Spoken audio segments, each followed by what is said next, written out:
It's always great when Sonic gets a new fan game. One of them is Sonic Tameshi. It's literally a 2D Sonic game that references a lot of the Sonic universe, with some connections to the otaku world, including a Super Saiyan monkey and an extremely deep story that goes way beyond the main Sonic storyline. It has animations and voice acting, and an extremely deep story that shows Metal Sonic's revenge against Sonic. Proving that this is one of the best Sonic games and fan games for you to play nowadays. Man, even in 2026, they're still making really good Sonic games and fan games. This was made by a team, I believe it's led by a Brazilian, I'm not sure. But the point is that the game is really good, and it took a long time to be finished. That's because good things really do take time to make. The guy ended up making one of the best Sonic fan games. I've already shared several on the channel, as you know. There's even a playlist. But man, this one is a real game. A game that really deserves to be played. So leave a like and say hi in the comments because that's what I'm going to talk about now. The story of Sonic Tameshi. The game starts here on an orbital island, where it has the power to control the Earth's ocean. In other words, it has ancient power. Seeing this, Eggman comes up with a new plan to use this great power as his main source of energy. He also uses a bit of Metal Sonic since he ended up showing up and offering to help the doctor, but he also has his own ulterior motives. He's up to no good. Seeing the situation, Sonic sets out to attack Eggman and stop his plans. After all, a source of energy in his hands is a sign of trouble. You have to thank him and speak well of him. Man, I couldn't have missed it, because the guy made an opening animation for the Sonic game that meshes perfectly. It's totally in that style. The vibe is all about Metal Sonic versus Sonic. Little jokes that end up referencing Sonic X. Even the opening of Sonic CD. Even the title has that. That meme is here. The guy watched it and it's really good. At first, Sonic arrives on the island where Dr. Eggman is deploying his badniks to take control, attack, and steal supplies. Also, this is one of the few Sonic games that actually features a tutorial, which is rare. By the way, there are a lot of effects and also extra abilities, like for example Sonic jumping around on the walls here, right? That really changes the pace of the game. Besides that, Sonic has an animation when he's underwater, moving his own arms. Man, the details are really cool. The game here has a certain mission, which is to find these Eggman's machines, because you need to destroy each one of them to put an end to the energy source and Eggman's plans. And that's if you want to get the good ending. And then we get to the first stage, Radiant Roads, which is basically the Palmyras, the tropical stage of this game. Man, the vibe this stage gives off is really cool, especially because it's the best stage to understand how the mechanics of this game work. You go into caves, you can break a lot of objects and rocks. Besides that, there's this secret exit with a giant ring so you can enter the special stage, which is important.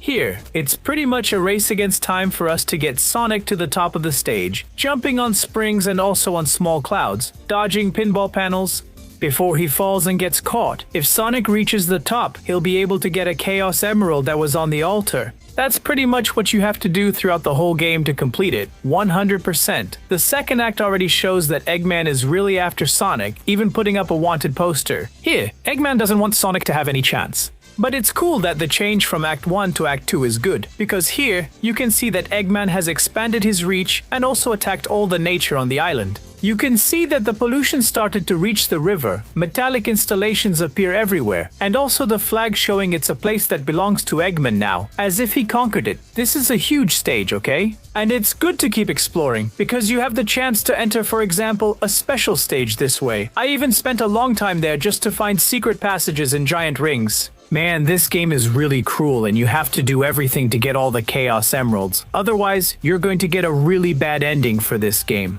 At the end of the act, Sonic even ends up going into a tunnel, and he speeds up since Eggman and Metal Sonic were waiting for him on the other side. They set up a trap, a machine on the ceiling that trapped Sonic with two barriers, and Sonic has to hit and swing to be able to hit it, otherwise it's going to drop a bomb on the hedgehog. All the while, Metal Sonic and Eggman just stand there watching and controlling the machine. Man, this fight is ridiculously easy. But it's good to see that Metal Sonic is keeping an eye on Sonic to finish him off at the first possible opportunity. When Sonic saves the Flickies, there's another animation here, man. And he ends up seeing that Eggman is really kidnapping each of the Flickies, making him angrier and angrier. So Sonic sets out to save the day and calms down the Bluebird here. And as he keeps going, Metal Sonic's anger keeps building through all these references. But Eggman prepares the stage, because he's going to have his revenge at the right moment. Blushy Bloom, this stage is practically based on anime, because it has a Japanese theme. There are even badniks. It looks just like Goku himself with a Kamehameha. Cool reference, right? The sakura trees. Even the posts that look like Gojo. My friend, it goes way beyond what we could imagine. Like, nothing could have prepared me to be thrown into a stage like this. Man, the fish are more like Magikarps, for God's sake. This kind of stage, man, is the most otaku side that could exist. But I was here hunting for as many rings as possible for the Chaos Emeralds in this stage. And the worst part is, I didn't find anything. Let alone an Eggman machine on the first playthrough. It's because in this game, some stages are different from others. For example, this one is a single-act stage, like it's a more special stage. I know this completely changes the pace of the game, but it's good to understand that this game really tries to follow its own unique identity. Single-act stages are interesting. These concepts are definitely there, and they're kind of transitions from one act to another, pretty much. But it's cool because of the references. Well, moving along the map here, which is open and really well made by the way. There's Sacred Shores, the Sacred Ruins, which is pretty much the first water stage here. You can run on top of the temple or stay underwater, which is one of the most dangerous areas. What makes this stage tense is all the little statues scattered around. But it's also a great stage to see Sonic walking around like, with his arms open. The second act already has Eggman releasing some pollution, right? It looks like a swamp. The musician is all over the ruins, and their statues are around here. This is the place. That stage explores pollution in the water much more, because you find garbage bags, plastic bottles, like... It looks like Soniku is walking in the Tieti River, and the boss fight is against Eggman, who's already fat, using a whale as a weapon. And he keeps shooting water geysers to make Soniku hit the spikes, otherwise he takes damage. Man, this is one of the most intense fights. But like, since it's a Soniku game... Man, take the hit, recover a ring, and hit Eggman before he comes back. That's how you beat a boss like this, man. There's no mystery. In the end, he clears the stage and advances to the next level. Then Metal Soniku rescues Eggman, who is becoming increasingly useless in this situation. Blow Bill Lizard! Okay, a Christmas stage. Sonic really does have a thing for Christmas. But this stage actually reminds me of that Christmas and Snow stage from Sonic 2 that was discovered recently. Like, you have candy canes, pine-style trees with stars on top, Candy Canes Anyway Presents, and a bunch of Christmas stuff in this stage. Yeah, man. Besides that, there's a reference to Club Penguin. The comments are here. You can explain to me what that is. But there's a cool part, man. There's snowboarding with lots of combos. Really in the vibe of Sonic CD. No, wait. It's Sonic Colo. That's it.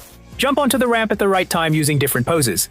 Man, this is really good. Mushroom Mines. The next stage is inside a cave with a lot of neon. Man, RGB here so you can go much faster. Seriously, how can you not love this game? The crystals here are emanating a light. It has references to Mushroom Hill. But there are still other things like, for example, the ghost enemies from Sonic 3 and Knuckles. But this stage here is not easy, man. It traps you here in the dark to create a maze-like atmosphere. In fact, the second act explores this even more, with Sonic's tail catching on fire.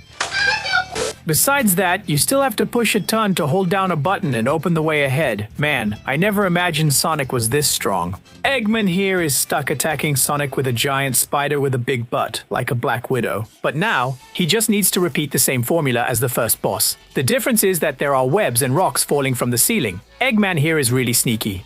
And then there's Sonic, who's just watching while the boss does everything. It's a bit suspicious, but the story is being built here. But Sonic manages to beat him really quickly. The Badniks and Flickies end up returning to their original form, and they leave, with Eggman pissed off, because he suffered another defeat. There, Sonic ends up finding this strange elevator, you know, to leave or go onto some caves. Meanwhile, Eggman is watching Sonic from a distance. And his factory is running at full steam, in the most automated way and of course without any humans or any work done by people. He's there, getting ready for the big moment, when Metal Sonic will fight Sonic, and his plan is going just as he said it would. But, well, it doesn't really seem like Metal Sonic is happy about this. Actually, Metal Sonic here is a professional entity. Balance Branch. This is a forest-style wood zone stage with Sonic attacking robots and monkeys, and climbing up a big tree here. This stage is really intense. There are some tunnels here where they're transporting like some crystals for Eggman, but it's also a chance to get, for example, the elemental shields, like the Thunder one, which, in my opinion, is the best for these classic games. You can magnetize rings and have a double jump, which is a huge advantage. The problem is that there are several paths with spikes. And also, man, there's a chance of falling into pits that are not pleasant at all, like the wooden saws show up here a lot. And it's really easy to get lost in a stage that's so full of greenery like this. Even so, when Sonic finally gets to the top here, he ends up finding the sunlight at sunset, and in a very strange way. There's a super banana hidden at the top of the stage, right in the left corner. Since I had to get the elemental shield and keep it until the top of the stage, I couldn't get it. But then Sonic arrives here at Pleasure Park, Dr. Eggman's big amusement park, which we pretty much know where it came from. It really has the vibe of Sonic CD, only it's really purple. Here, Sonic picks up a lot of speed with the help of several springs. And the path also helps him gain more momentum. Besides that, there are several ads for eating eggs made by Eggman, which are completely weird and scattered throughout the stage. Seriously, Eggman here is teaching everyone to have a protein-rich diet. And yes, eat eggs because they're good for your health. This place is full of caves. And there really are a lot of spikes and some signs that make me laugh. But Eggman's ads are unbelievable, like one where he's literally running over the hedgehog. And here he's using the big drill from Sonic 2 Plus. There are ads here for Wade, for Eggman, and several other characters from the Sonic universe using this park. Man, it's pretty straightforward. Here you kind of have Eggman's whole ecosystem, like if he had actually won over the entire Sonic universe. Man, this is way more Sonic Forces than Sonic Forces itself.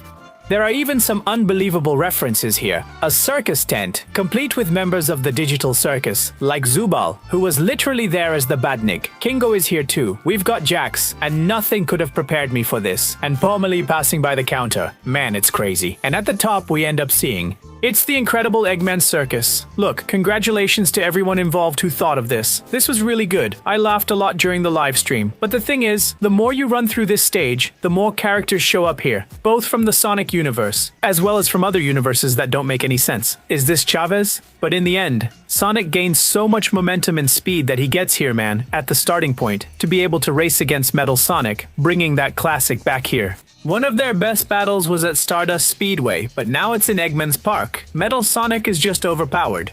At least here we can see how much we're being defeated, because down here there's literally a distance bar to reach the top. But if Sonic happens to be really fast, my friend, he'll make it, breaking through the door. And of course, freeing the Flickies to finish the story. Eggman gets mad because his plan and his helper were defeated once again by the Hedgehog, and Metal Sonic was left behind. Because now Eggman wants to beat the story by himself. Sonic is pissed, but he won't let Eggman get away with it, so he goes after him. And Metal Sonic, he doesn't accept defeat. He still has energy for one more move, so he goes off to make it happen. Because he feels superior to Sonic. It's dramatic, with rain and everything, because we know that here, there's gonna be a big twist. Basilic Basta. I'm sure I said the name of this wrong. This stage is basically Casino Night in its most prototype version.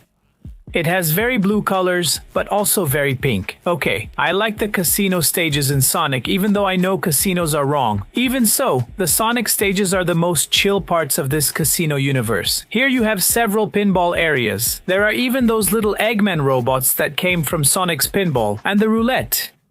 Actually, it's more like a seesaw for Sonic. Anyway, what you have to do is at this moment Sonic gets stuck and he has to hit Eggman's head. Otherwise, he won't open the path for him to move on. If he does that, he finishes the first act, which is a shame because this stage only has one act. Confident Core.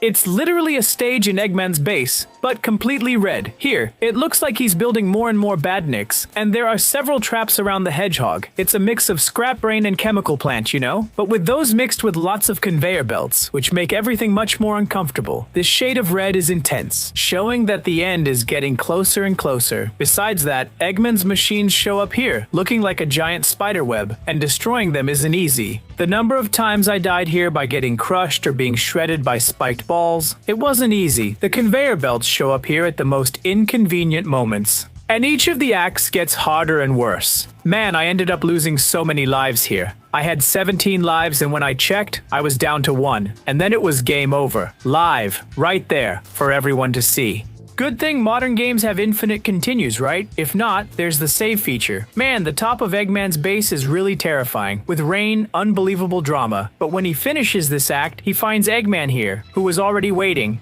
to be able to show his true plan against him. So Sonic was completely destroyed by Eggman, and he created a much more powerful machine, a robot.